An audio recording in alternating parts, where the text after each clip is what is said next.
శుభం. మన ప్రభువుడు రక్షకుడైన యేసుక్రీస్తు నామములో మీ అందరికీ కూడా హృదయపూర్వకమైన వందనాలండి. బాగున్నారు కదా? మరి సంతోషంగా ఉండాలని, దీవెనికరంగా ఉండాలని, ఆశీర్వాదకరంగా ఉండాలని నా ఆశ, నా కోరిక, నా ప్రార్థన. ప్రతిరోజు మీ కొరకు, మీ కుటుంబాల కొరకు నేను ప్రతిరోజు ప్రార్థన చేస్తూనే ఉన్నాను. అలాగే నా కొరకు, నా పరిచర్య కొరకు మీరు ప్రార్థన చేస్తూ ఉన్నారని నేను సంతోషిస్తూ ఉన్నాను. ఇలా చెప్పుకుంటూ పోతే చాలా విషయాలు ఉంటాయి. కానీ దేవుని యొక్క వాక్యాన్ని మీతో పంచుకోవడానికి ఇష్టపడుతూ ఉన్నాను. ఈరోజు ప్రాముఖ్యమైన రోజని, ఈరోజు ప్రాముఖ్యమైన సమయము దేవుడు మనకి ఇచ్చాడని నమ్మి విశ్వసించాలని నేను తెలియపరుస్తూ ఉన్నాను. అయితే మనము ఏ దినములో ఉన్నాము అని అంటే కడవరి దినములో ఉన్నాము. దుర్దినాలలో మనము జీవిస్తూ ఉన్నాము. అంచె దినాలలో మనము ఉన్నాము. ఎప్పుడు ఏది సంభవిస్తుందో అది మనకి తెలియదు. సంహారకుడు ఎక్కడి నుంచి ఏ విధంగా వస్తాడో అది మనకి తెలియదు. నీ ఇంటిలోనే ఉండొచ్చు, నీ స్నేహితుల్లోనే ఉండొచ్చు, నీ బంధువులలోనే ఉండొచ్చు, నీ కుటుంబంలోనే సంహారకుడు ఉండొచ్చు. కానీ అది నీకు తెలియదు. కానీ పరిశుద్ధాత్మ దేవుడు ఈ రోజున మనందరితో మాట్లాడుతూ ఉన్నాడు. మనము ఏ శ్రమలలో ఉన్నాము అంటే శిలువ శ్రమ ధ్యాన కొడుకులలో మనము ఉన్నాం. శిలువ శ్రమ ధ్యాన కొడుకులలో మనమున్నాం. భస్మ బుధవారం నుండి 40 దినాలు, భస్మ బుధవారం రోజు నుండి 40 దినాలు కూడా ప్రభువు శ్రమించాడని, దుఃఖించాడని, హింసింపబడ్డాడని, శోధింపబడ్డాడని, మన కొరకు ఆయన రక్తము కార్చాడని, మన కొరకు మన పాపములు ఆయన భుజాల మీద వేసుకున్నాడని, మన కొరకు ఆయన యొక్క శరీరము నాకులో దండబడినట్లుగా దండబడి ఉన్నదని, మన కొరకే ఆయన మరణించాడని మనము తెలుసుకోలేకపోతూ ఉన్నాం. ఈరోజు నీ భర్త నీ కొరకు ప్రాణం పెట్టడు, నీ భార్య నీ కొరకు ప్రాణం పెట్టదు, తల్లిదండ్రులు బిడ్డల కొరకు ప్రాణం పెట్టరు, స్నేహితులు నీ స్నేహితుల కొరకు ప్రాణం పెట్టరు. కానీ లోకరక్షకుడైన యేసుక్రీస్తు ఆయన నిజమైన స్నేహితుడు, ఆయన దేవుడు, ఆయన మనకి తండ్రి, ఆయన పరిశుద్ధుడు. అందుకే ఆయన పరలోకము నుండి భూలోకానికి మానవ శరీరాన్ని దాచి ఈ లోకానికి వచ్చి మనకు ఒక మాదిరిగా నిలబడి ఆయన యొక్క సాదృశ్యాన్ని మనకి చూపించి ఆయన 33.5 సంవత్సరములు మన మధ్య నివసించి ఆయన యొక్క యాత్రను ముగించుకుని తన తండ్రి యొక్క రాజ్యానికి వెళ్ళారు. ఆయన వెళుతూ వెళుతూ తన శిష్యులతో చెప్తూ ఉన్నారు, నేను ఎలాగైతే అవరోహణమయ్యి నా తండ్రి యొక్క రాజ్యానికి వెళుతూ ఉన్నానో తిరిగి మళ్ళీ నేను రాబోతూ ఉన్నాను అని ప్రభువైన యేసుక్రీస్తు తన వాగ్దానాన్ని నెరవేర్చాడు. మనము పైనున్న వాటిని వెతకటం లేదు గాని కిందన్న వాటిని వెతుక్కుంటూ ఉన్నాం, పాకులాడుతూ ఉన్నాం. వెలుగులో వెతికలాట లేదు, చీకటిలో వెతుక్కుంటూ ఉన్నాం. దేవుడు మీరు వెలుగు సంబంధులు అని చెప్తూ ఉన్నప్పుడు మనమైతే చీకటిలో వెతుక్కుంటూ ఉన్నాం, చీకటినే గ్రహిస్తూ ఉన్నాం. కానీ ప్రియమైన దేవునికి బిడ్డలారా, పశ్చిమ బుధవారము అని మనం జ్ఞాపకం చేసుకున్నట్లయితే కాల్సబడి బూడిద అగుట అని ఇక్కడ మనకి తెలియపరుస్తుంది. అనేకమైన దైవజనులు, అనేకమైన పండితులు ఈ యొక్క పశ్చిమ బుధవారం నిమిత్తము దేవుని గురించి, దేవుడి యొక్క శ్రమలకు గురించి వారు ఏం చేస్తారంటే దేవుని యొక్క గ్రంథములో రాసి మనకి అక్షరీలుగా బయలుపరుస్తూ ఉన్నారు. ఈ రోజుల్లో ఎక్కడ చూసినప్పటికీ కూడా దేవుని యొక్క గ్రంథమును భూత పుస్తకముగా చూస్తూ ఉన్నారు. కానీ ప్రియమైన దేవునికి బిడ్డలారా, దేవుని యొక్క గ్రంథము పరిశుద్ధమైన గ్రంథము భూత పుస్తకము కాదు. నిదానంగా మీరు చదివినట్లయితే, నిదానించి మీరు గ్రహించినట్లయితే, మీ మనస్సును మీ దగ్గరగా పెట్టుకుని ప్రభుని అడిగి గ్రంథాన్ని మీరు పరిశీలించినట్లయితే మీ జీవితము మారిపోద్ది. ప్రియమైన దేవునికి బిడ్డలారా, దేవుని యొక్క గ్రంథాన్ని మనం చదివినప్పుడు తప్పుడుతో మనము ఆలోచించకూడదు, తప్పుడుగా మనము చదవకూడదు. చదివినది మనం 10 సార్లు మనం చదివి గ్రహించినట్లయితే అక్కడ తప్పు ఉన్నదో ఒప్పు ఉన్నదో అక్కడ మనకి తెలుస్తూ ఉంది. అనేకమైన దైవజనులు, అనేకమైన పండితులు దేవుడు అక్షరాల పరిశుద్ధాత్మ ద్వారాగా ఆయన రాయిస్తే, ఈ గ్రంథాన్ని మనకి ఇస్తే, ఈ గ్రంథము ఒక పుస్తకముగా మనం చూస్తూ ఉన్నాం. ఈ రోజుని ఈ గ్రంథము మన జీవితాన్ని మార్చిందని నేను నమ్ముస్తూ ఉన్నాను. ఈ యొక్క గ్రంథము నా జీవితాన్ని మార్చింది. ఈ యొక్క గ్రంథము నా బ్రతుకును మార్చింది. ఈ గ్రంథము నా యొక్క స్థితిని మార్చింది. ఈ గ్రంథము నేను చదవకపోతే అజ్ఞానములో ఉందినేమో, ఈ గ్రంథము నేను చదవకపోతే ఇంకా పాపములోనే ఉందినేమో, ఈ గ్రంథము నేను పరిశీలించకపోతే ఇంకా లోకముతో స్నేహము చేస్తూనేమో. కానీ ఈ గ్రంథము నా చేతిలోకి వచ్చిన తర్వాత, ఈ గ్రంథము నా జీవితంలోకి వచ్చిన తర్వాత, ఈ గ్రంథాన్ని భుజించిన తర్వాత యేసుక్రీస్తు నా సొంత రక్షకుడిగా నేను అంగీకరించాను. ప్రభు పరిసరలో బహుబలంగా వాడబడాలని నీ యొక్క తీర్మానం చేసుకుని దేవుని యొక్క గ్రంథాన్ని అనేక మందికి అందించడానికి నేను ఇష్టపడుతూ ఉన్నాను. పరిశుద్ధాత్మ దేవుడు యెహెజ్కేలుతో అన్నాడు, యెహెజ్కేలు ఈ గ్రంథాలను తీసుకుని భుజించి ఇది నీ కడుపులో నింపుకొని తిరిగి ఈ గ్రంథాన్ని వారికి వినిపింప చెయ్యి అని చెప్తూ ఉన్నాడు పరిశుద్ధాత్మ దేవుడు. ప్రియమైన దేవునికి బిడ్డలారా,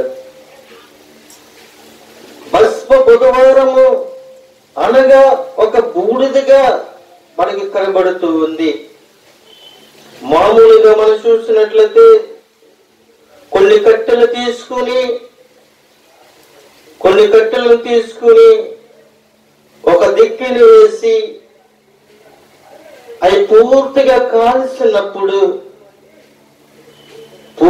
కాల్సినప్పుడు అదేమవుతుంది అంటే బూడిదగా మారిపోతూ ఉంది.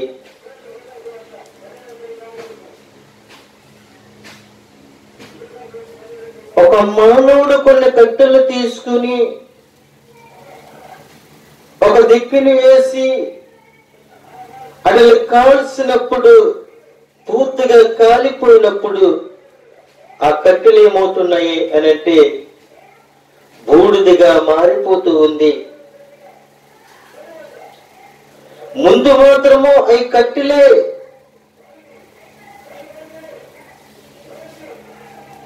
అది ముందుగా కట్టెలే, కానీ ఒక వ్యక్తి తీసుకుని వచ్చి ఒక దిక్కుని వేసి కాల్చినప్పుడు అది బూడిదగా మారుతుంది. శ్రమ కాలంలో మానవుడు అనే కట్టి పరిశుద్ధాత్మ అనే అగ్నిలో కాల్చబడాలి. ప్రియమైన దేవునికి బిడ్డలారా, కాల్చబడాలి, తరువాత బూడిదగా మార్చబడాలి. పరిశుద్ధాత్మని అగ్నితో మానవుడు కాల్చబడాలి. పరిశుద్ధాత్మని శక్తిలో మానవుడు కాల్చబడాలి. పరిశుద్ధాత్మ నీ మీదకి వచ్చినప్పుడు, నువ్వు కాల్చబడినప్పుడు నువ్వు సువర్ణంగా మార్చబడతావని ప్రభు సెలవిస్తూ ఉన్నాడు. అయితే ప్రియమైన దేవునికి బిడ్డలారా, రోమన్ క్యాథలిక్లు మనం జ్ఞాపకం చేసుకున్నట్లయితే వారు ఏం చేస్తారు అంటే బుధవారం నాడు ప్రతి ఒక్కరూ తమ మొసళ్ళ మీద బూడిదతో చిలువ గుర్తు వేసుకుని రోజంతా కూడా వారు ఏం చేస్తారంటే ఉంటారని ఇక్కడ తెలియపరుస్తున్నాడు. రోమన్ క్యాథలిక్లు ఆ కాల్చిన బూడిదను తీసుకుని నొసట మీద చిలువ గుర్తులు వేసుకొని వాళ్ళు ప్రతి రోజు కూడా దేవుని స్తుతిస్తూ ఉన్నారంట, దేవుని గనపరుస్తూ ఉన్నారంట. ప్రియమైన దేవునికి బిడ్డలారా,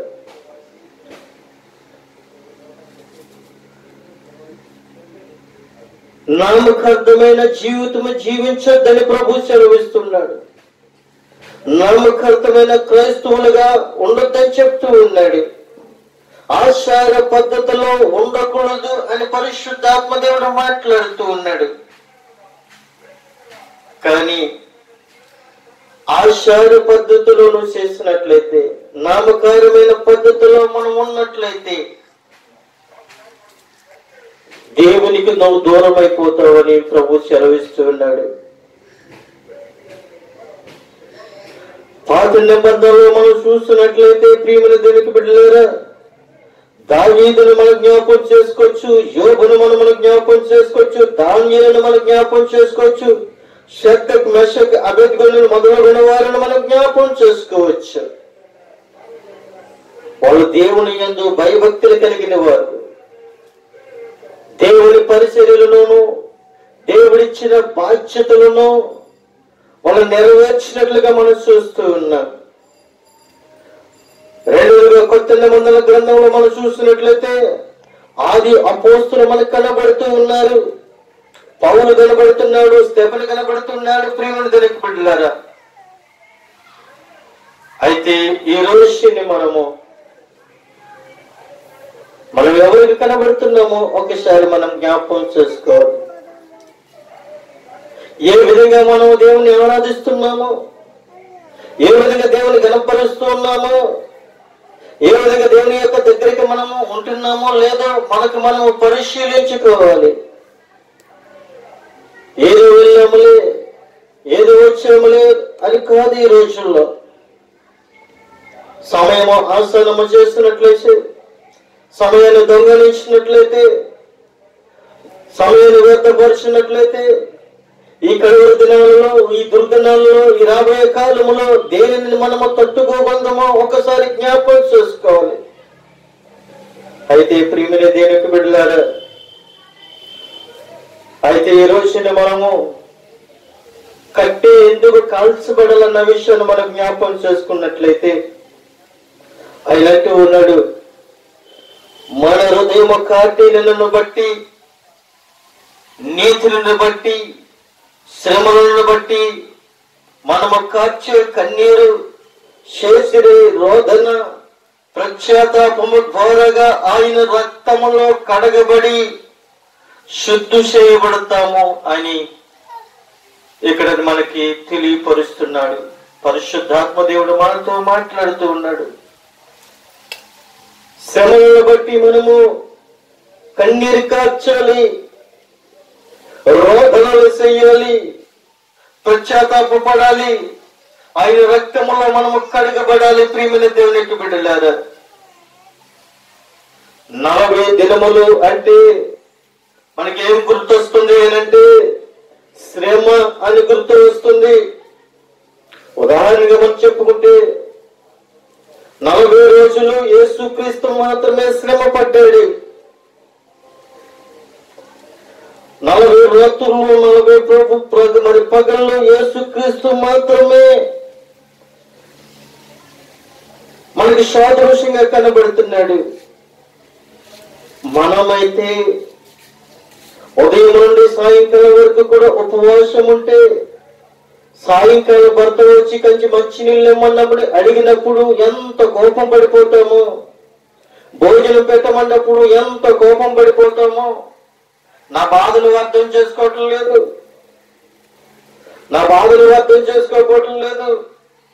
ఉదయం నుంచి సాయంకాలం వరకు కూడా ఉపవాసంతో ఉన్నాను, నీవు లేక పరిచర్య చేయవలసిన వారు నేను నీకు పరిచర్య చెయ్యాలా అని భార్య అడగొచ్చు, భర్త అడగొచ్చు. ప్రియమైన దేవునికి బిడ్డలారా, మన కోటి ఉపవాసాలు కాదు మనం ఉండేది, నిజమైన ఉపవాసం మనము చేయాలి. ఎందుకంటే యేసుక్రీస్తు నిజమైన ఉపవాసం చేశాడు. ఆయన 40 రాత్రులు 40 పగలు ఆయన ఉపవాసం ఉన్నట్లుగా మనం చూస్తూ ఉన్నాం. యేసయ్య పొందిన శ్రమలు, యేసయ్య పొందిన నిందలు, యేసయ్య పొందిన అవమానాలు, యేసయ్య పొందిన కొరడా దెబ్బలు, యేసయ్య పొందిన విమర్శల ద్వారాగా ఆయన గొప్ప మహిమలు అన్ని నామము కంటే ఆయన పైనామము కలిగిన వాడు.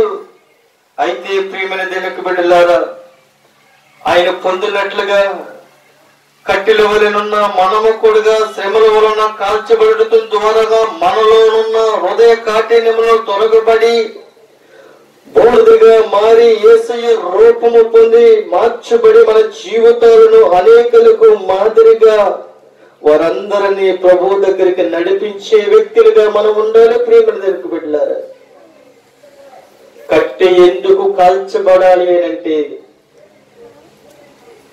40 దినాలు యేసయ్య మన కొరకు శ్రమించాడు, మన కొరకు విమర్శింపబడినట్లుగా మనం చూస్తూ ఉన్నాం.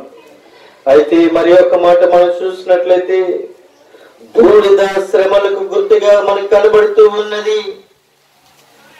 ఎందుకంటే కర్రను కాల్చుట ద్వారాగా ముందుగా బొగ్గుగాను, తర్వాత బొగ్గు ఆరిపోయిన తర్వాత బూడిదగాను మనకు కనబడినట్లుగా మనం చూస్తూ ఉన్నాం. పరమ గీతముల గ్రంథములో 1వ అధ్యాయం 6వ వచనంలో చెప్పినట్లుగా నవన దానినని చిన్న చూపుకు చూడుకుడి, నేను ఎండదగిన దానను, నా సహోదరుడు నా మీద కోపించి అన్నట్లుగా మనకి దేవుడు బయలుపరుస్తూ ఉన్నాడు. అయితే ప్రియమైన దేవునికి బిడ్డలారా, ద్రాక్ష తోటకు కావలి గట్టిగా నుంచిరి అని పరమగీతములో మనకి తెలియపరుస్తున్నారు. ఈ రోజుల్లో నువ్వైనా నేనని ఎవరైనా కావచ్చు, ఈ శరీరం వేడి, ఈ శరీరం వేపు, నా శరీరం నలుపు, నీ కులం వేరు, నా కులం వేరు, నీ మతం వేరు, నా మతం వేరు, నీ జాతి వేరు, నా జాతి వేరు. ఇలాగ వ్యత్యాసంతో మనం బ్రతుకుతూ ఉన్నాము, వ్యత్యాసంతో మనము జీవిస్తూ ఉన్నాము. ప్రియమైన దేవునికి బిడ్డలారా, అటువంటి బ్రతుకు మనలో ఉండకూడదని ప్రభు సెలవిస్తూ ఉన్నాడు. అటువంటి జీవితం మనం జీవించకూడదు. ఎందుకనంటే ప్రియమైన దేవుని బిడ్డలారా, మొదటి పేతురు రాసిన పత్రిక 4వ అధ్యాయం 14వ వచనం ధ్యానించినట్లయితే, క్రీస్తు నామం నిమిత్తం మీరు నిందన పొందిన పాలైన ఎడల మహిమ స్వరూపైన ఆత్మ అనగా దేవుని ఆత్మ మీ మీద నిలిచిచున్నాడు గనుక మీరు ధన్యులని ఉన్నది అని చెప్తూ ఉన్నాడు. 2 కొరింథీయులకు రాసిన పత్రిక 4వ అధ్యాయం 18వ మనం ధ్యానించినట్లయితే, క్షమ మాత్రముండు మా చులకనని శ్రమ మా కొరకు అంతము వరకు ఎక్కువగా నిత్యమైన మహిమా ప్రభావమును కలుగజేస్తున్నదని మరి ఇక్కడ కనబడుతూ ఉన్నది. ప్రియమైన దేవుని బిడ్డలారా,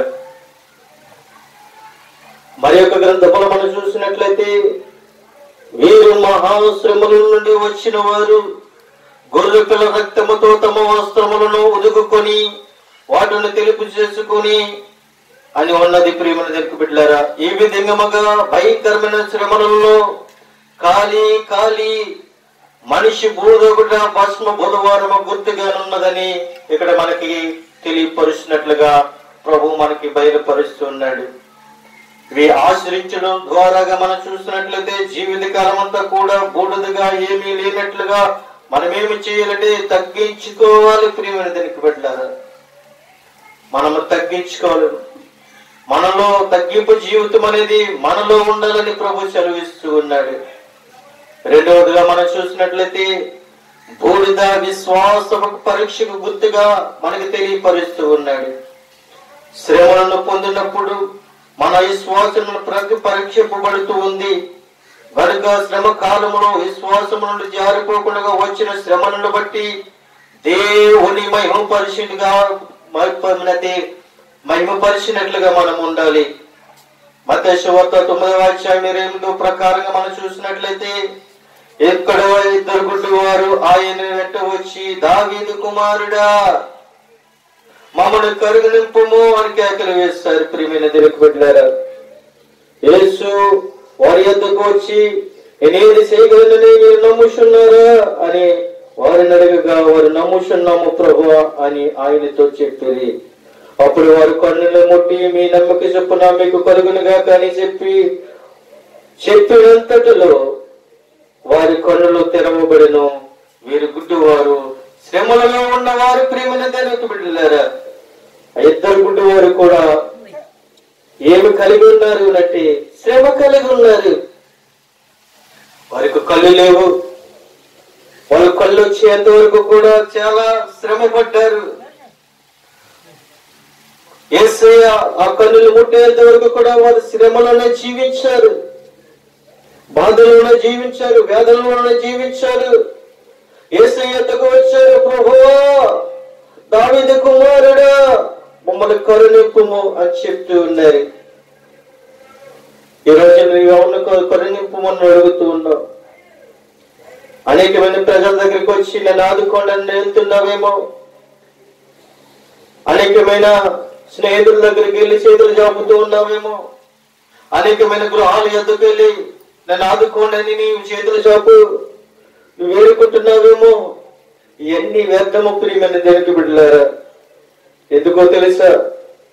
ఆయన అంటూ ఉన్నాడు, హెబ్రీయులకు రాసిన పత్రిక 11వ అధ్యాయం 17వ వచనం మనం ధ్యానించినట్లయితే, అబ్రహాము శోధింపబడి విశ్వాసాన్ని బట్టి ఇస్సాకును బలిగా అర్పించని, ఇస్సాకు వలనైన నీ సంతానముడని ఎవరితో చెప్పబడినో ఆ అబ్రహాము మృతులలో నుండి సహితము లేచుట దేవుని శక్తిమంతుడని ఇచ్చిన వాడే తన ఏకైక కుమారుని అర్పించి ఉపమానరహితముగా అతనిని మృతులలో నుండి పొందినని అబ్రహాము 100 సంవత్సరములు ఇస్సాకు కొరకు శ్రమపడి ఎదురు చూసిన తర్వాత దేవుడు ఇస్సాకుని ఇచ్చినట్లుగా మనం చూస్తూ ఉన్నాము. ఆదికాండము 22వ అధ్యాయంలో మనం చూసినట్లయితే బలిగా అర్పించమని చెప్పెను.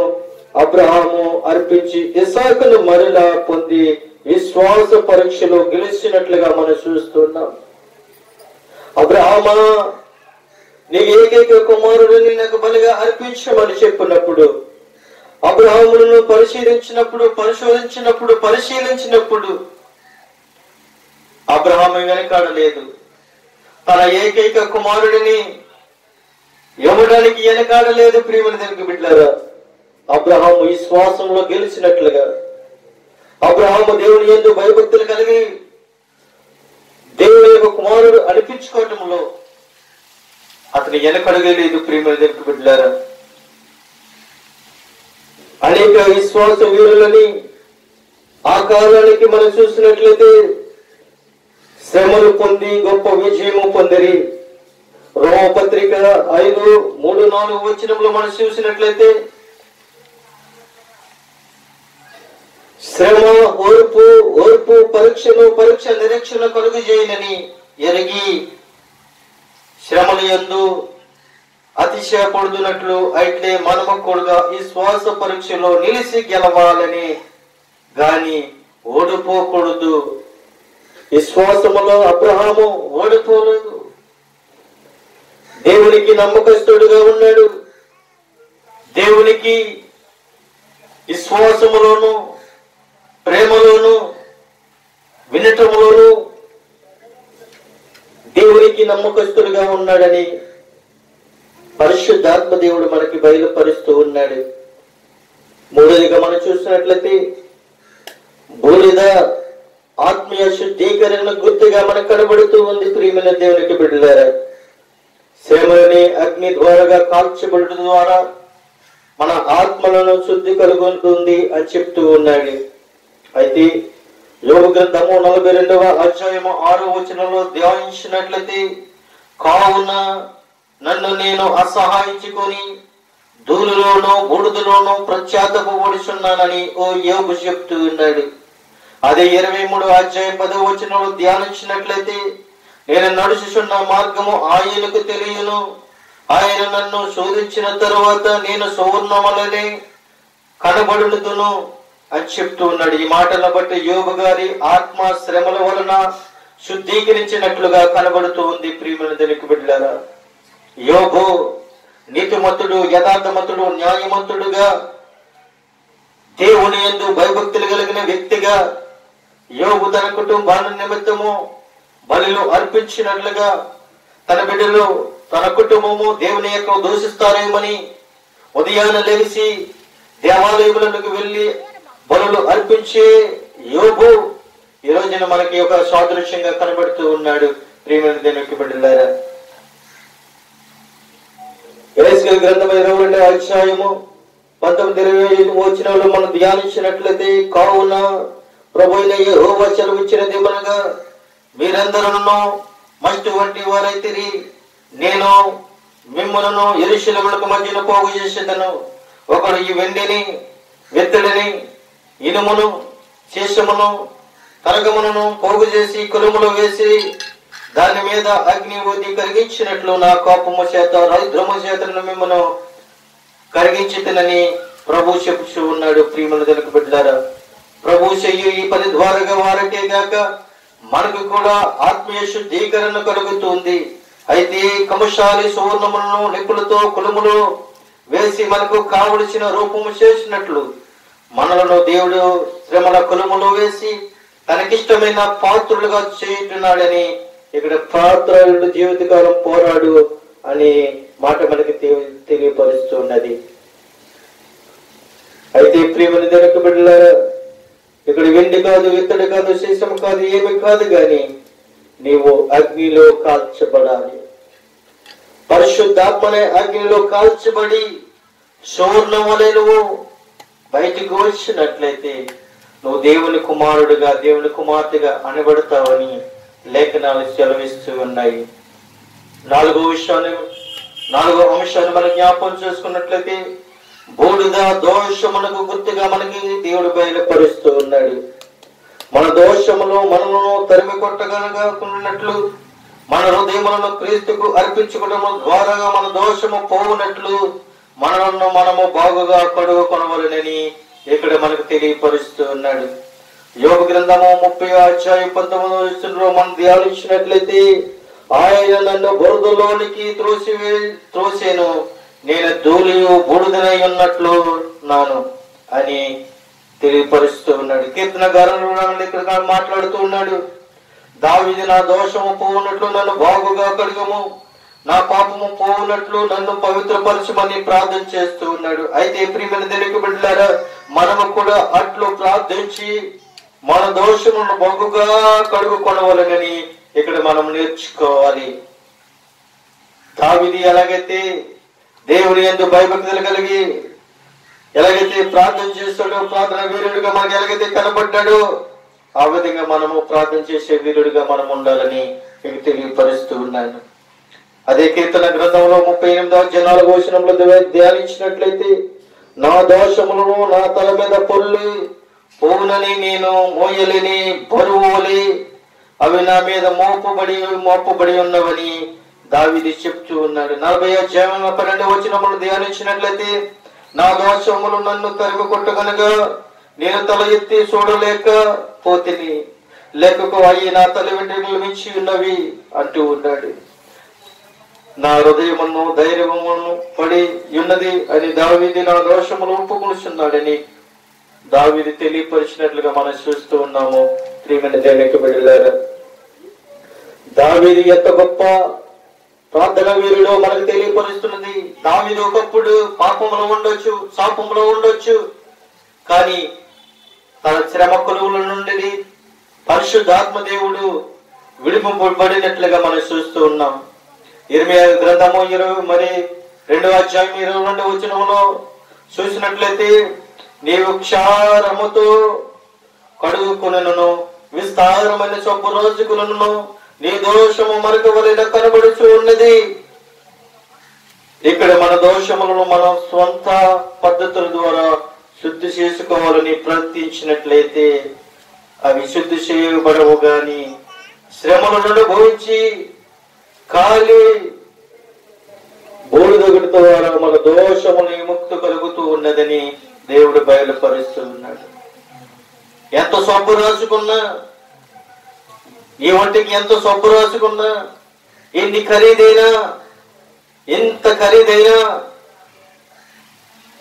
50 రూపాయలు సబ్బు రాసుకున్నా, 100 రూపాయలు సబ్బు రాసుకున్నా, 500 రూపాయలు సబ్బు రాసుకున్నా నీ శరీరం అనే మురికిపోతుందేమో గాని నీ హృదయంలో ఉన్న మురుకుని పోగొట్టుకోలేవు. కానీ యేసుక్రీస్తు అనే సబ్బు నీ హృదయాన్ని కడుగుతుంది. యేసుక్రీస్తు రక్తము నీ పాపములను కడుగుతూ ఉందని పరిశుద్ధాత్మ దేవుడు బయలుపరుస్తూ ఉన్నాడు. ప్రియమైన దేవునికి బిడ్డలారా, 5వ విషయాన్ని మనం జ్ఞాపకం చేసుకున్నట్లయితే, బూడిద అవమానమునకు గుర్తుగా కనబడుతూ ఉంది. యోబుకు కలిగిన భయంకరమైన శ్రమలను బట్టి తనను తాను అసహాయించుకొనుచున్నాడు.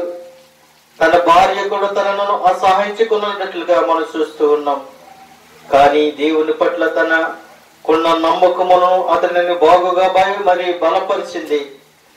ఈ శ్రమలో మనకు అవమానములను అసహాయములను కలిగిస్తాయని ఇందును బట్టి సమస్తలను పెంటగా ఎంచుకొని ముందున్న వాటిని కొరకు ఓపికతో పరిగెట్టాలి. ప్రియమైన దేవుని యొక్క బిడ్డలారా, పిలుపులకు రాసిన పత్రిక 3వ అధ్యాయం 10-13 వచనంలో ధ్యానించినట్లయితే,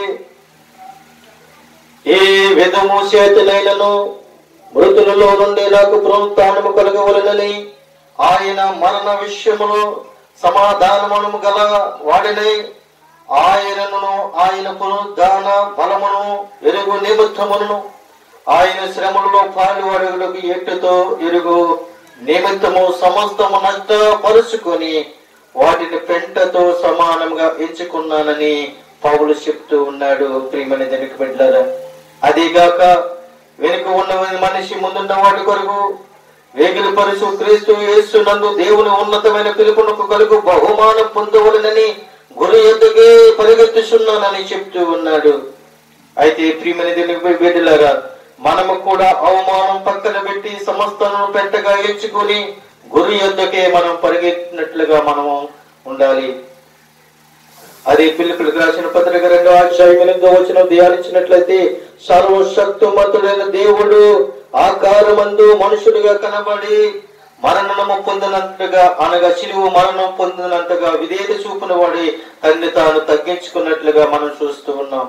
మనము కూడా మరి శ్రమలు వచ్చినప్పుడు అవమానంగా భరించరాదు అని ప్రభువు మనకి తెలియపరుస్తున్నాడు. శ్రమలు వచ్చినప్పుడు, వేదనలు వచ్చినప్పుడు, శోధనలు వచ్చినప్పుడు ఇది ఒక బాధ కాదు, ఇది ఒక అవమానం కాదు ప్రియమైన బిడ్డలారా, ఇది సహించవలసిందని ప్రభు చెప్తూ ఉన్నాడు. దానియేలు గ్రంథము 9:3 మనం ధ్యానించినట్లయితే, అంతటి నేను గోనె బట్ట కట్టుకుని ధూళిలో తన పైన వేసుకుని ఉపవాసం ఉండి ప్రార్థన విజ్ఞాపన చేయడానికి ప్రభుని ఎదుట నా మనసులో నిబ్రహ్మ చేసుకుంటుని అని దానియేలు చెప్తూ ఉన్నాడు. మనం ఏం చెప్తూ ఉన్నాము ప్రియమైన దేవుని బిడ్డలారా? మనం ఏం చెప్తూ ఉన్నామో ఒకసారి మనం జ్ఞాపకం చేసుకోవాలి. దానియేలు మనం జ్ఞాపకం చేసుకున్నట్లయితే, దానియేలు రాజ్య అధికారంలో ఉన్న స్థితిలో నుండి కూడా ఎంతగా తగ్గించుకొని తన ప్రజల కొరకు ప్రార్థించాడు. దీనిని అవమానము భావించలేదు. మనము కూడా శ్రమలలో అట్లే తగ్గించుకొని ప్రార్థన చేయాలని ప్రభు సెలవిస్తూ ఉన్నాడు. శ్రమలు వచ్చినాయని, బాధ వచ్చినాయని, అవమానాలు వచ్చినాయని, నా గ్రామం నన్ను వెలివేసిందని, నా గ్రామం నన్ను చిన్న చూపు చూసిందని, నా భర్త నన్ను అసహించుకుంటున్నాడని, నా భార్య నన్ను అసహించుకుంటుందని, నా బిడ్డలు పట్టించుకోవట్లేదు, నా కుటుంబం పట్టించుకోవట్లేదని ఇలాగ నువ్వు చెప్పుకుంటూ ఊరంతా తిరిగినట్లయితే నువ్వు దేనిని సహిస్తున్నావో ఒక్కసారి నువ్వు జ్ఞాపకం చేసుకో.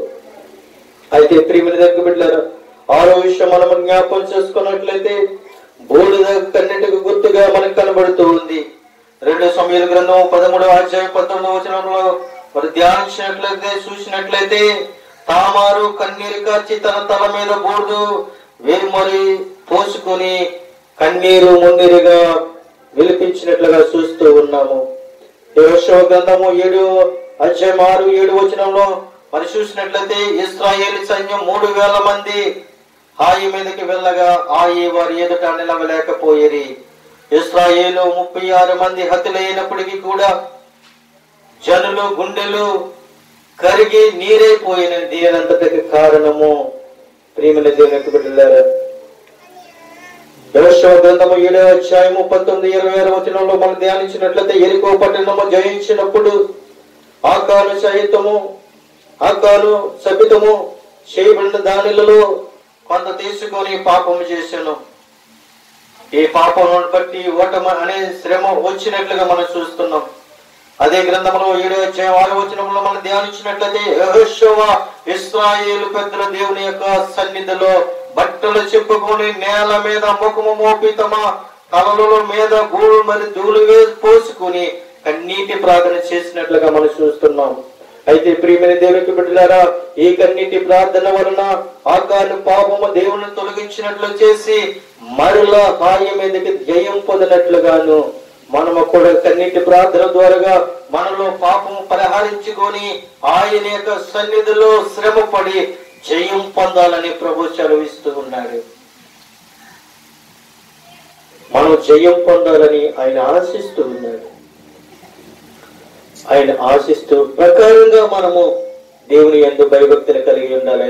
ప్రియమైన దానికి వెళ్ళారా, 7 విషయాలు మనం చూసుకుని నేను ముగించాలని ఇష్టపడుతూ ఉన్నాను. బూడిద శరీరాత్మల మొత్తమును శుద్ధీకరించినట్లుగా మనం చూస్తూ ఉన్నాం.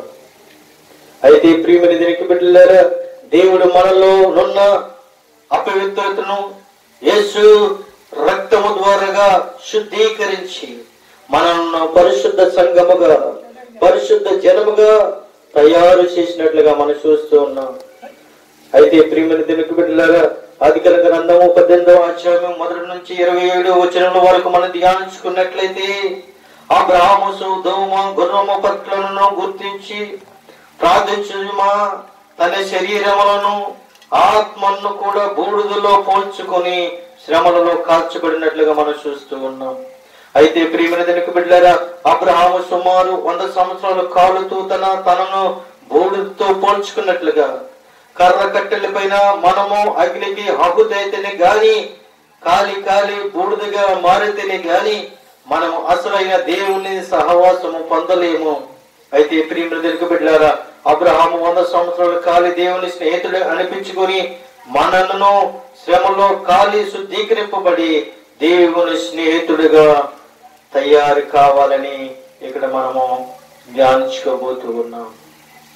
అబ్రహాము ప్రియమైన దేవుని బిడ్డలారా 100 సంవత్సరాలు దేవుని యొక్క సన్నిధిలో ఎదురు చూసినట్లుగా మనం చూస్తూ ఉన్నాం.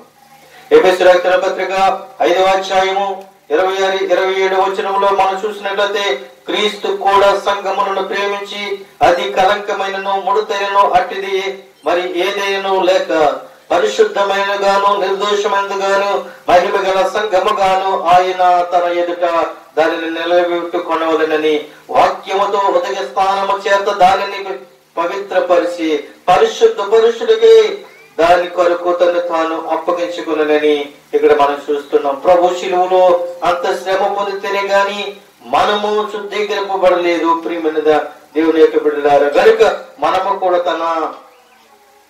మనము కూడా మన శరీరాత్మల శుద్ధీకరణకు ఇతరులకు శరీరాత్మల శుద్ధీకరణకు కాలిబూర్దుగా మారిపోవాలని ఇక్కడ మనం తెలియపరుస్తూ ఉన్నది.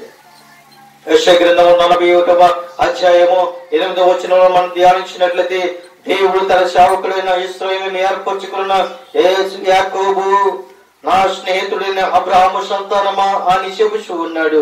ప్రియమైన దేవునికి బిడ్డలారా, మనము కూడా శ్రమల ద్వారాగా అట్టి యోగ్యత సంపాదించుకుని దేవుని చేత అలా పిలిపించుకునేవాడుగా మనం ఉండాలి అని ప్రభు సెలవిస్తూ ఉన్నాడు.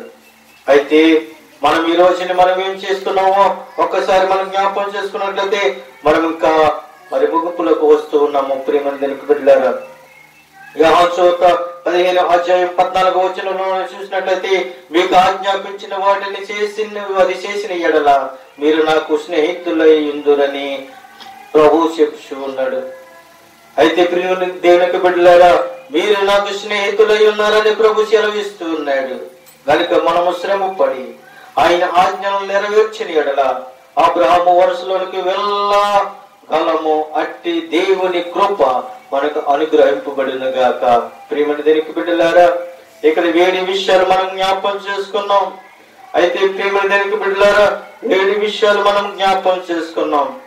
ఎందుకనంటే మొదటి మరి అంశంగా మనం ఏం చేస్తాము అనంటే బూడిద శ్రమలకు గుర్తుగాను, రెండవదిగా మనం చూసినట్లయితే బూడిద విశ్వాసమునకు గుర్తుగాను, మూడవదిగా మనం చూసినట్లయితే బూడిద ఆత్మీయ శుద్ధీకరణ గుర్తుగాను, నాలుగవ విషయంగా మనం చూసినట్లయితే బూడిద దోషములకు గుర్తుగాను, ఐదవదిగా మనం చూసినట్లయితే బూడిద అవమానంకు గుర్తుగాను, మరి ఆరోదుగా మనం చూసినట్టే బూడిద కన్నీటికి గుర్తుగాను, ఏడవదిగా మనం చూసినట్లయితే బూడిద శరీరాత్మల మొత్తమును శుద్ధీకరణకు గుర్తుగాను అని ఇక్కడ లేఖనాలు ద్వారాగా మనం చూస్తున్నాం. ఇది నా సొంత మాటలు కాదు గాని నేను చెప్పే ప్రతి మాట అక్షరీలుగా దేవుని యొక్క గ్రంథములో నుండి మీకు చూపించాను.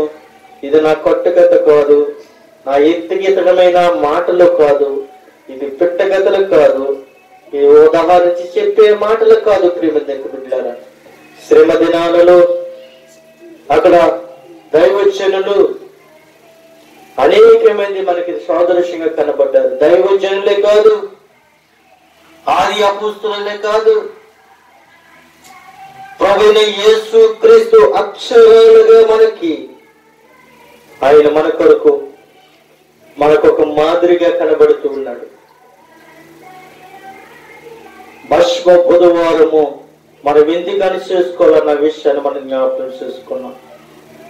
మళ్ళీ వారము ప్రియమైన దేవునికి బిడ్డలారా, కొన్ని విషయాలు ఈ 40 దినాలు పూర్తయ్యేటప్పటికీ చాలా విషయాలు మీతో చెప్పడానికి ఇష్టపడుతూ ఉన్నాను. మీరు వినాలి, విశ్వసించాలి, నమ్మి రక్షింపబడాలి, నమ్మి బాప్తిసం పొందాలని ఆశతో మీకు అందరికీ దేవుని యొక్క వాక్యాన్ని అందించడానికి ఇష్టపడుతూ మిమ్మల్ని అందరినీ కూడా దేవుని యొక్క రాజ్యానికి వారసులు చేయాలని ఆశతో మీ అందరికీ నేను దేవుని యొక్క వాక్యాన్ని అందిస్తూ ఉన్నాను.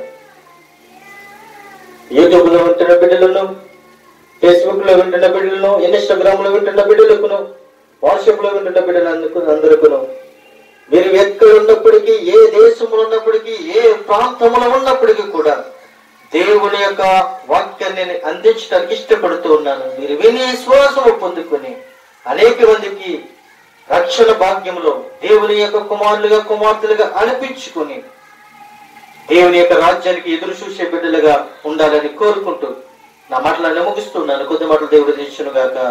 ఆమేన్.